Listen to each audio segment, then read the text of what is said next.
He was basically told that this is the new way that Persians are being questioned at the border. The situation between Iran and the U.S. is now affecting Canadians. A North Vancouver woman says she was detained at a B.C Washington border for hours without cause on Saturday, along with families and children as young as 2 years old, all of whom believed to be of Persian descent.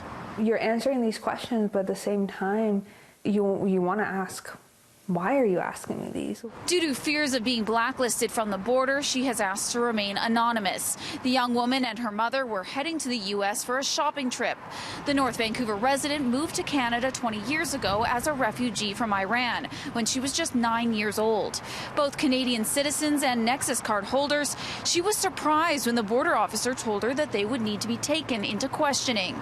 She was asked extensively about her family's background and history, but the question that stood out the most: have you ever had weapons training? And I was taken back because the obvious answer was no. And I said, I'm sorry, what do you mean? And his words were, it's a very stupid question, I know, but we have to ask. It's just because of their country of birth.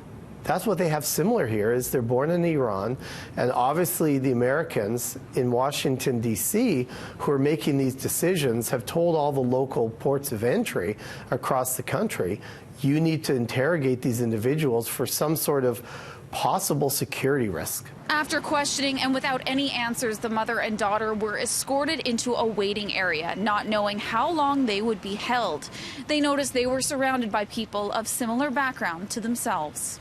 We just stood there, and you start to look around. Slowly the lineup is getting smaller, but it's getting smaller and you see it's less diverse, and it's just Persians. Washington State's Lieutenant Governor took to Facebook Sunday, writing, "Our office is receiving reports that Iranian Americans are being held up at the Canada-Washington border.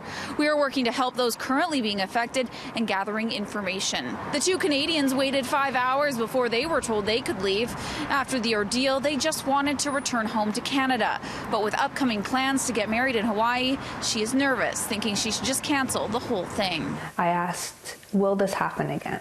The officer said, well, you should plan your trips based on world events. No word on how long this could last, but travelers should prepare for the worst. Either avoid the borders until this sorts itself out. It's obviously not going to remain indefinite.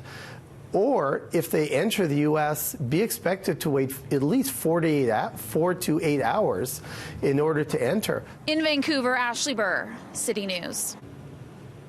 And in a recent statement from U.S. Customs and Border Protection, they say social media posts that CBP is detaining Iranian Americans and refusing their entry into the U.S. because of their country of origin are false. Reports that the Department of Homeland Security and Customs and Border Protection has issued a related directive are also false.